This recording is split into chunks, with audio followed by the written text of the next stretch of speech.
Washington talk, I'm Eun-jung Cho.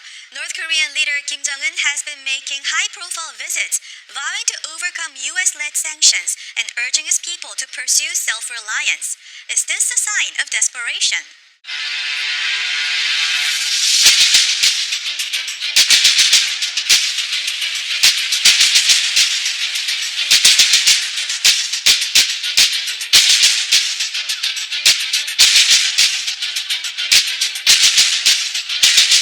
보기만 해도 기분이 나빠지는 너다란 남측 시설들을 남측의 관계 부문과 합의해서 싹 드러내도록 하고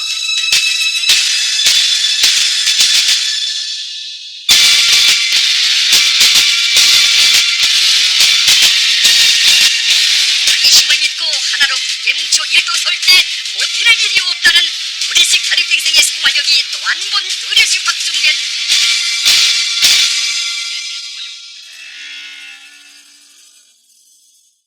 In the studio with me today, Mr. Eric Brewer, Fellow at the Center for Strategic and International Studies. At the National Security Council, Mr. Brewer played a lead role coordinating the Trump administration's maximum pressure policy on North Korea. Also joining me, Mr. Scott Snyder, Director of U.S.-Korea Policy Program at the Council on Foreign Relations. His latest book, South Korea at the Crossroads, charts the evolution of South Korean foreign policy and strategic choices. Welcome to our program. Thank you. Thank you.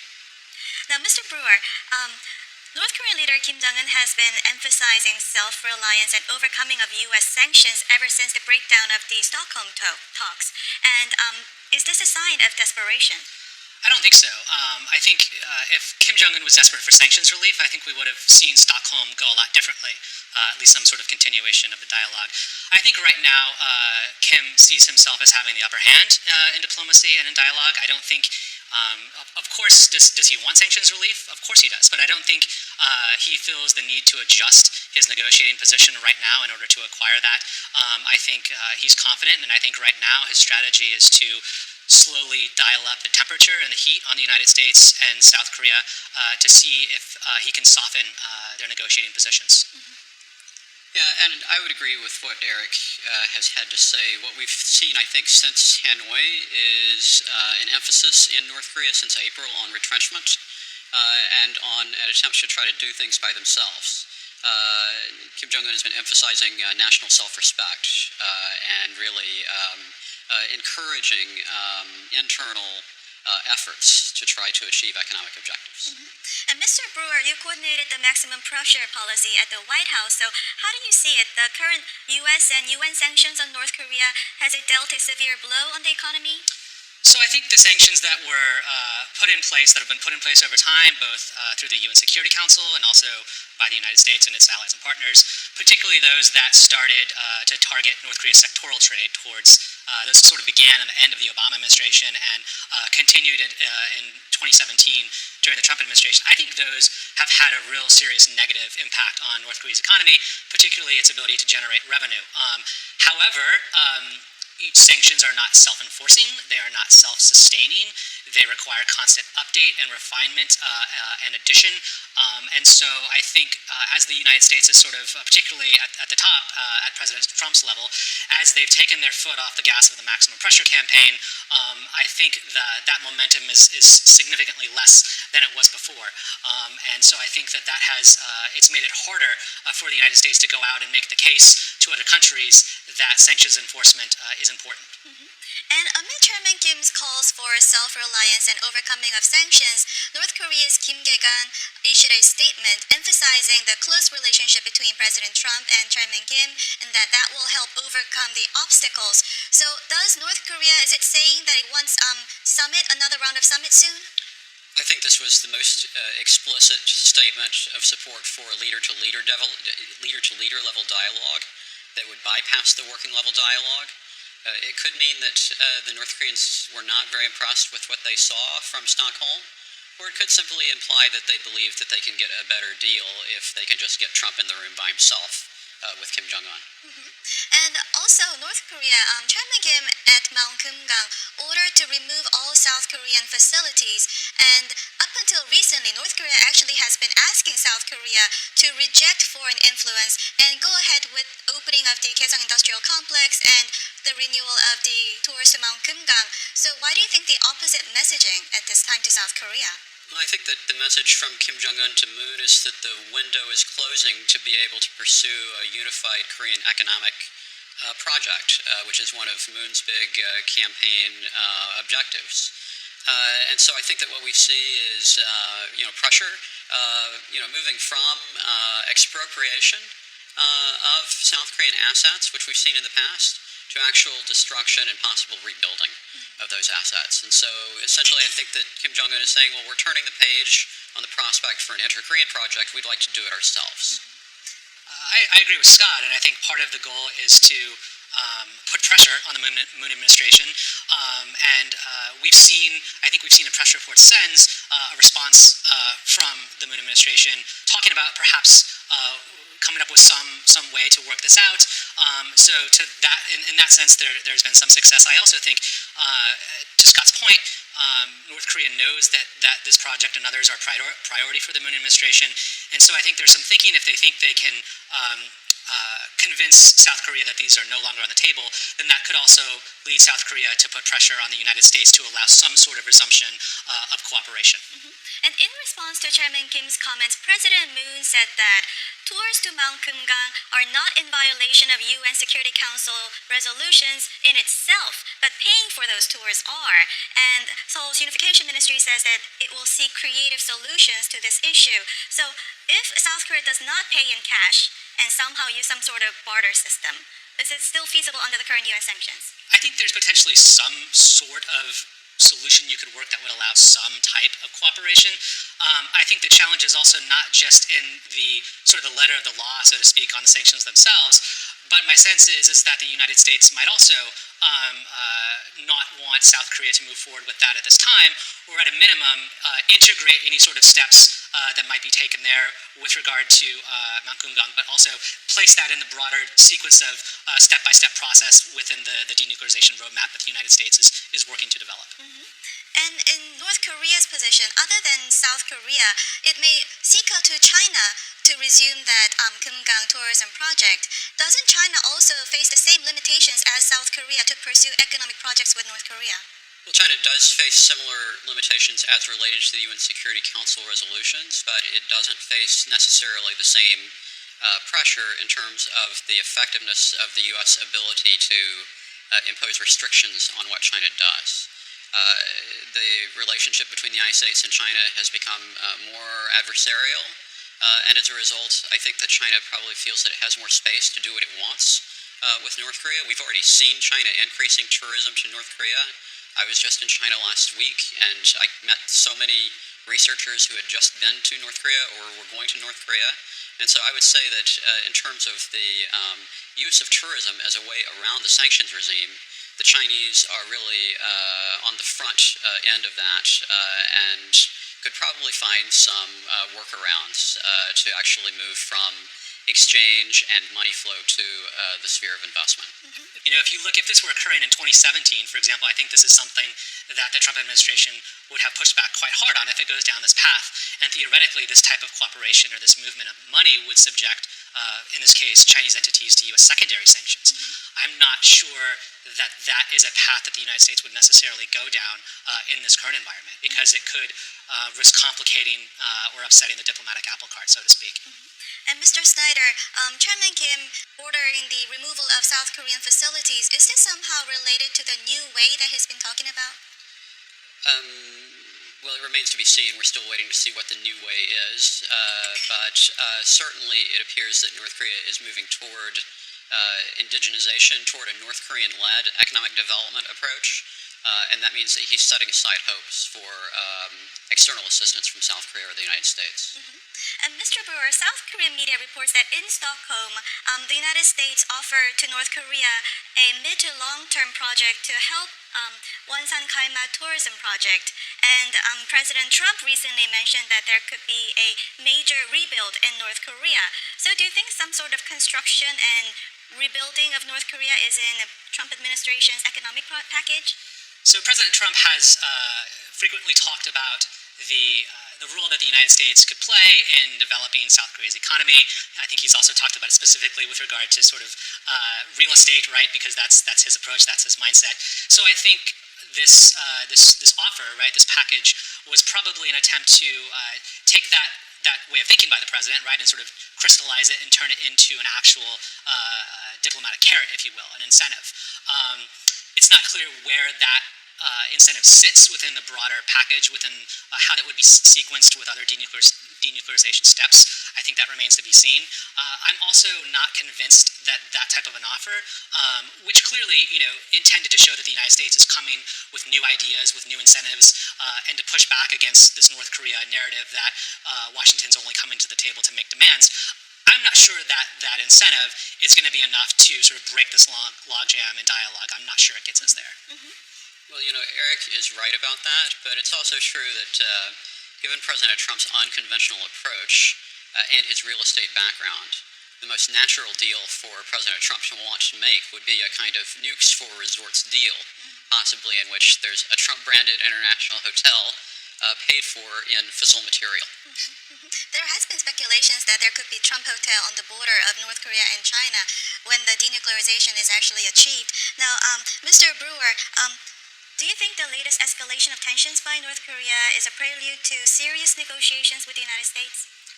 Well, I think it's certainly possible because in the past North Korea has engaged in provocative actions and then taken a turn towards dialogue, sort of to balance those perspectives and as sort of a face-saving measure. But I don't think the current steps towards escalation are necessarily indicative of some sort of serious negotiations, at least along the lines that the United States would hope for in terms of engaging in a sustained and serious working level dialogue towards denuclearization. I just don't think we're there yet. I think, as I said earlier, that Kim continues to believe that he does have the upper hand, that he doesn't yet have to make any sort of serious decision or serious concession on the nuclear program, and that he can continue to wait and slowly dial up this pressure. Mm-hmm. North Korean negotiator Vice Foreign Minister Choi Sun-hee was with Chairman Kim at the Kumgang Mountain, and was this a sign from North Korea to the United States to remove some sanctions? I think it's a sign that Choi Sun-hee enjoys a closer relationship with Kim Jong-un than maybe her predecessor Kim Dae-gwan had. And with Kim Dae-gwan appearing in the news this week and making a statement about President Trump, I think the really interesting question is, what is the relationship between Choi Sun-hee's role under Kim Jong-un and Kim Dae-gwan's role under Kim Jong-il? And what is the relationship between the two now? I don't think we have good insight into that. Mm-hmm. And before we go, I want to ask both of you, so in the face of North Korea's increased pressure on the United States to relieve sanctions, what should be U.S. strategy? Well, I think that the U.S. needs to find a way to recover the ability to pressure North Korea. In a way, I think the problem with the backdrop for the current engagements is that North Korea is leaning forward. But we've had more success in negotiations with North Korea when North Korea is on its back foot, and that's not the case right now. Mm-hmm. The U.S. has a tough set of challenges right now, right? I mean, we at the one level you have sort of a negotiating team who's working towards trying to get that sustained process going, trying to develop that roadmap and that step-by-step process. On the other hand, I think you have a president who hasn't totally bought into that and who views and gauges the success of North Korea policy based on his personal relationship with Kim Jong-un, which I'm not sure is the right metric here to gauge progress on actual U.S. objectives towards denuclearization. So you have that challenge, and on top of that, while this is playing out, North Korea is continuing to develop and advance quantitatively and qualitatively its nuclear weapons arsenal and its missile delivery capabilities. And so I fear that while we continue to try and figure out the way forward on denuclearization, I also think we need to be thinking about Plan B and Plan C. To Scott's point, one of those is to figure out how to perhaps gradually, begin to reinforce pressure again in a way that doesn't totally blow up diplomacy. But I also think the United States needs to be thinking about whether and how it's going to have to adjust its deterrence and assurance posture in the region if talks are unsuccessful and Kim Jong-un's program continues to grow in ways that threaten the United States and its allies. Mm-hmm. Well, we'll talk more about the Trump administration's North Korea policy later in the discussion after watching this video.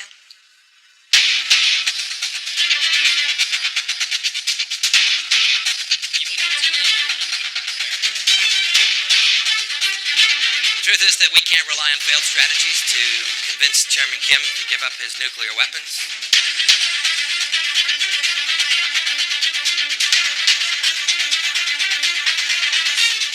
somebody else became president with that same mindset that they had, you'd right now be in a big war with North Korea.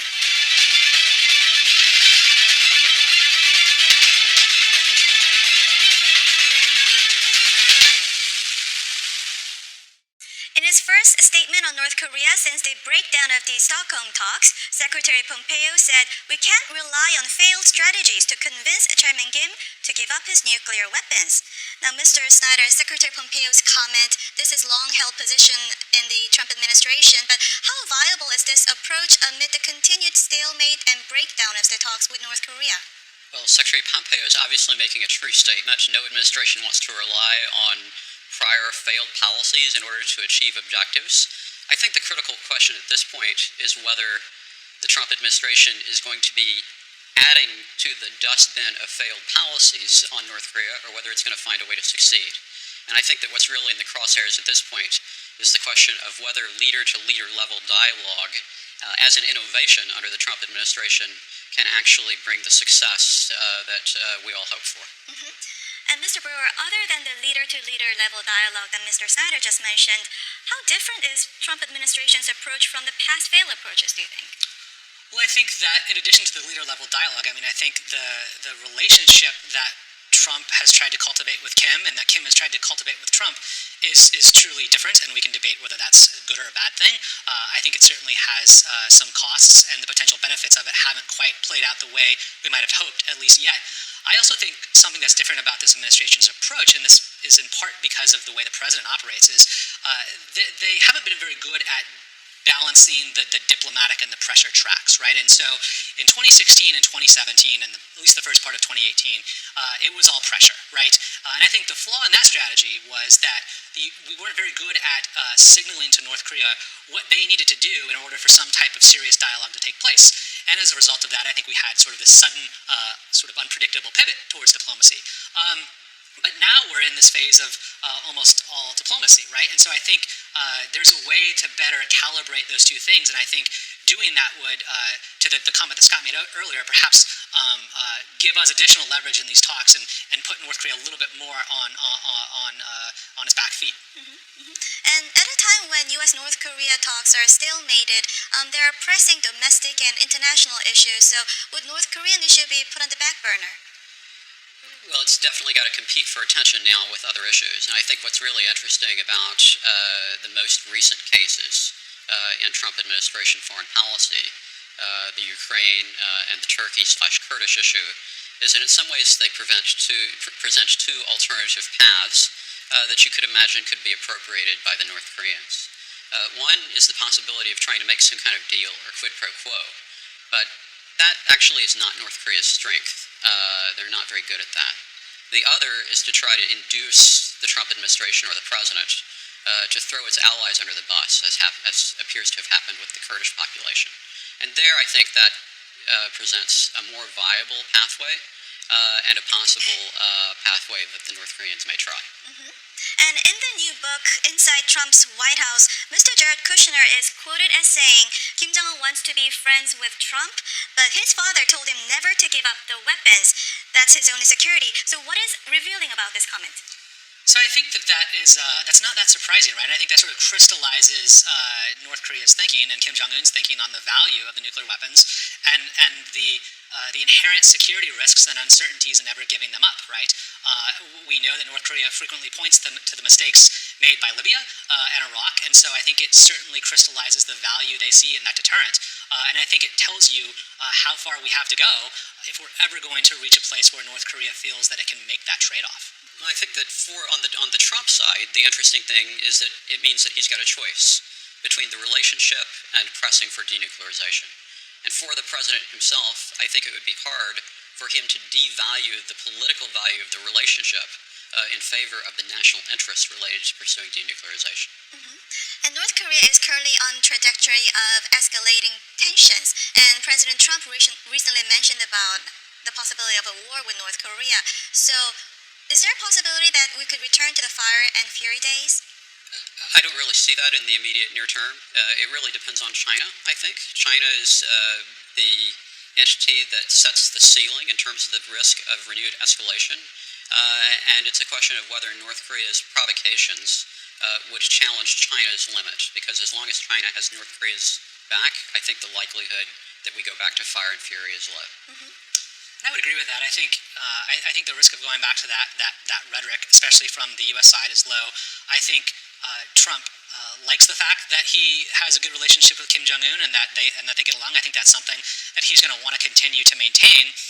And I think we see evidence of that in the way in which he's sort of ignored or sort of pushed under the rug North Korean short-range missile tests and the recent SLBM tests that sort of pushed the bounds of that testing moratorium that they've agreed to. So I think he's going to continue to try to maintain that relationship. And I also think that as domestic distractions potentially heat up with the impeachment inquiry and other developments in the Middle East, Trump could pivot to North Korea because that's where he's comfortable operating, because he has what he views as that good relationship with Kim, and it could make him more likely to potentially seek out a quick win there. And to again, to Scott's point earlier, that could be potentially dangerous in some ways if North Korea is pursuing a strategy of divide and conquer and seeing what they can get. Well, we'll have to leave it here and now move on to our next segment. Now, time for the photo moment. Time to look at an interesting North Korea picture. Today, we have a photo of Kim Jong-un on field guidance to vegetable greenhouse farm. He stressed this farming village should set a new example, and greenhouse farms should be built nationwide. Mr. Snyder? I think what's interesting about this picture is a pretty impressive array of greenhouses in the background, and it really does suggest that North Korea is making progress in terms of using investment in order to build infrastructure that can be beneficial to North Korea's economic aims. And I think it further emphasizes the theme which we've hit on throughout this conversation, which is this idea of self-reliance and of not needing U.S. assistance and not needing to partner with South Korea. This really further drives that home, and it sounds like we can expect to see more of that in the coming months. Well, on that note, that's all the time we have for this week. Mr. Snyder, Mr. Brewer, thank you for joining us. Thank you. Thank you. Thank you. And this was Washington Talk from the Voice of America, and I'm Eun-Jang Cho. Join us next week for more analysis on North Korea.